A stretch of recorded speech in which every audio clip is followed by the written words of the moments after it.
assunto um pouco complexo. Vou falar para vocês, diferente dos outros assuntos, esse eu conheço o que eu quero conhecer, quero saber que o nosso doutor explique um pouco mais.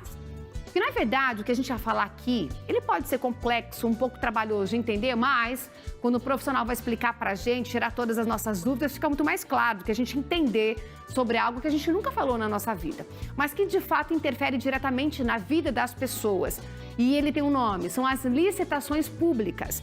Todas as ações feitas pelo governo, desde a compra da merenda para você entender, para os aluninhos da escola, os uniformes para as crianças se vestirem, né, até o asfalto, as ruas, a construção de postos de saúde, eles passam pelo processo de licitação.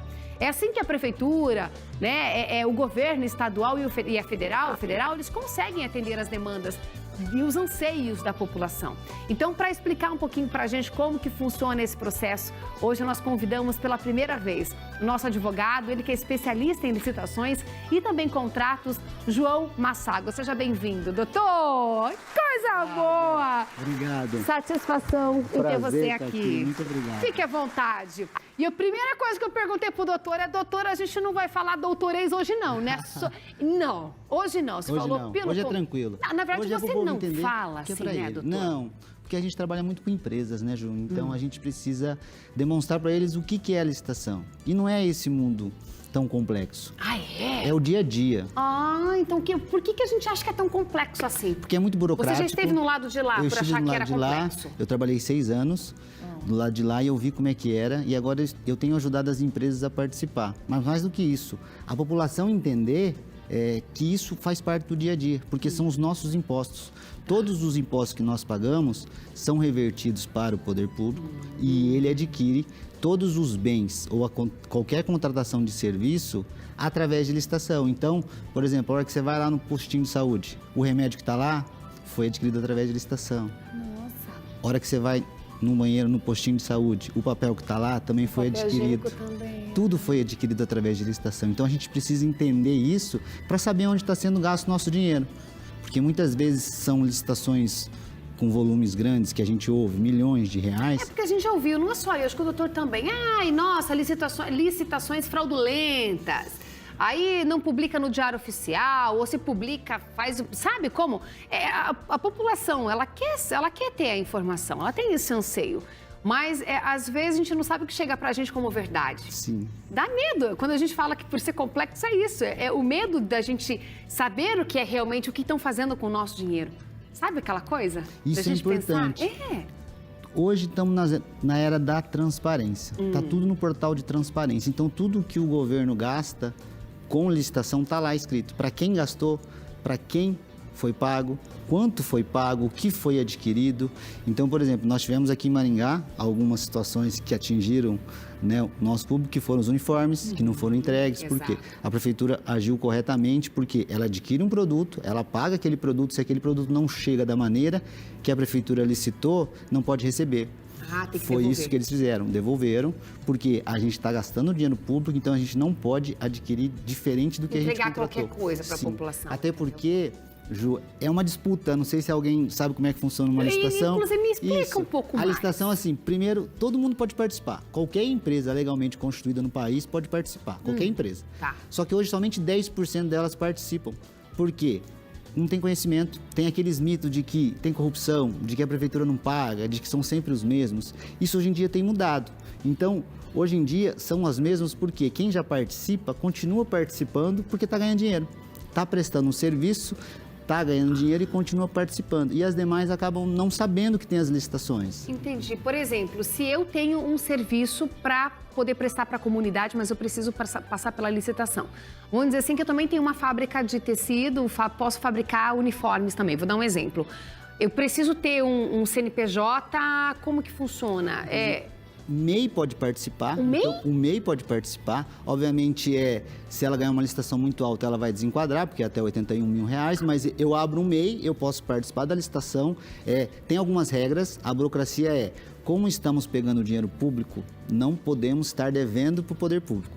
Então, você não pode estar devendo Receita Federal, Receita Estadual, Receita Municipal, tem que andar tudo certinho. Mas uma vez que você fez isso, você acaba continuando com a sua empresa desta maneira, sempre, porque você continua participando.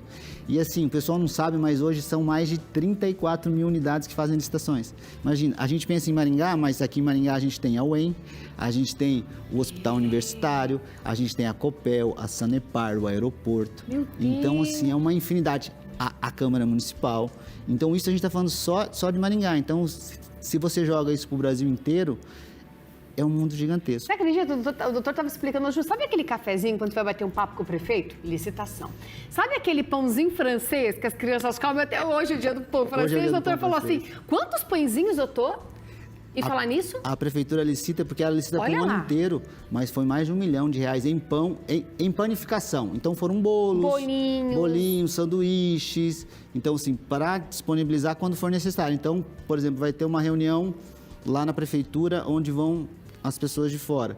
Vão servir um café? O café é através da licitação. Legal. As crianças que ficam na creche, que tem o cafezinho da manhã, o almocinho e o cafezinho da tarde, que é a jantinha, no caso, também para a criança voltar, né, para casa alimentada, todas as refeições, e eles nem sempre é o mesmo, né, doutora? Assim, por exemplo, o café da manhã, às vezes, um, do almoço é outro, né? Sim, porque podem ser vários fornecedores. Por isso que é uma competição. Então, a gente estava falando sobre como é que é uma licitação. A licitação, ela é um leilão às avessas. Ou seja, a prefeitura, o órgão, ele estipula o valor máximo que ele pode pagar por aquele produto, ele diz o valor máximo e quem der o menor valor ganha. Então, as empresas vão lá disputando. Então, por exemplo, a gente começa com R$100, R$99, R$98, R$97. Aquela que entregar aquele produto pelo menor preço, a prefeitura vai contratar. E assim, não tem interferência de ninguém nessa história, não pode ter, né? Hoje em dia, quase que 100% são feitos através de licitações eletrônicas. E nas licitações eletrônicas, a gente pode participar de qualquer lugar do país. Então, eu posso participar aqui de Maringá de uma licitação lá de São Paulo. Ou lá do Mato Grosso. E no decorrer da licitação, ninguém sabe quem são os competidores. Nem o órgão público, nem os demais competidores. Então, eu tenho somente números lá. Então, lá tem o competidor 1, competidor 2, competidor 3 e a gente está disputando. Então, a gente não sabe quem vai ganhar. Então, é só quem realmente tiver o menor preço.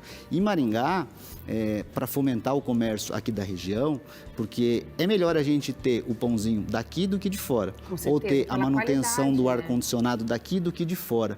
Então, ela dá preferência através de lei e através do edital, que é o regulamento do certame, do jogo. Todas as regras do jogo estão no edital. Ela dá preferência para as empresas da região da MUSEP, em 10%. Então, se uma empresa de Maringá estiver disputando com uma empresa de São Paulo... Ela vai ter um peso de 10% ela a mais. Isso. Ela pode ser contratada com 10% a mais. Para quê? Para gerar mais imposto para a cidade, para o dinheiro ficar aqui, para gerar mais empregos. Então, assim, muitas empresas não sabem dessa possibilidade de participar de licitação, mas ele é o maior comprador do país. É quem mais compra pão, é quem mais compra café, é quem mais compra uniforme, é quem mais compra computador, é quem mais compra de tudo. Impressionante, porque quando a gente fala sobre a licitação, a gente já viu muita coisa ruim falando por aí. Mas quando a gente ouve de um profissional e você atende exclusivamente às empresas que querem entrar para a licitação, é isso? Isso. A gente tem trabalhado... Ela quer entender como que funciona esse manejo. As empresas que não conheciam o mercado e que tinham esses mitos, a gente tem trazido... As empresas também têm os mitos? Elas também têm os mitos. Como a gente acha? O pessoal fala? Que não pagam. Porque antigamente realmente tinha uma demora, tinha algumas situações, mas hoje em dia... É prazo de nota fiscal, é prazo de tudo, não é? Só que, como eu disse, Ju, está tudo no edital. Então, o edital está dispondo a data de pagamento. São até 20 dias. Por exemplo, Maringá paga em 20 dias. Então, você tem certeza que em Maringá, a partir do momento que você entregou a nota fiscal, eles receberam... é da entrega do produto. Sim, eles receberam, aí depois você vai receber. Hoje em dia, está tudo no portal de transparência. Inclusive, em Maringá... você tem o trâmite da sua nota. Onde que a sua nota está? Então, você consegue saber o andamento. Você não precisa ligar para ninguém. Tá calando, tá cacando, não precisa. Tá lá. Ou seja, já vai para pagamento, já desceu para fazenda. Então, a gente consegue ter essa noção de quanto que a gente vai receber. Por isso que a gente tem desmistificado e trazido as empresas que não participavam a participarem. E agora é um momento bom... que foi aprovada em 2021 a nova lei de licitações. A lei antiga de licitações ela era de 93, a 866 é de 93. Ela foi aprovada em 21 e deram um prazo de 2 anos para ela ser obrigatória. E ela vai ser a partir de abril agora, 1º de abril. Vai mudar de lá? Mudou bastante coisa, muita coisa. Porque sempre quando tem algo muito grande, vem uma lei para tentar, e isso veio nesse sentido, de dar mais responsabilidade para a alta governança, que é para os gestores, ou seja, eles têm que fazer da maneira correta, e mais transparência. Para quê? Para todo mundo saber onde está sendo gasto o dinheiro. Você viu, gente? Não é complicado como o senhor e a senhora achavam, não. O doutor veio explicar para a gente. Quero te agradecer, doutor. Obrigada. Vem mais vezes aqui.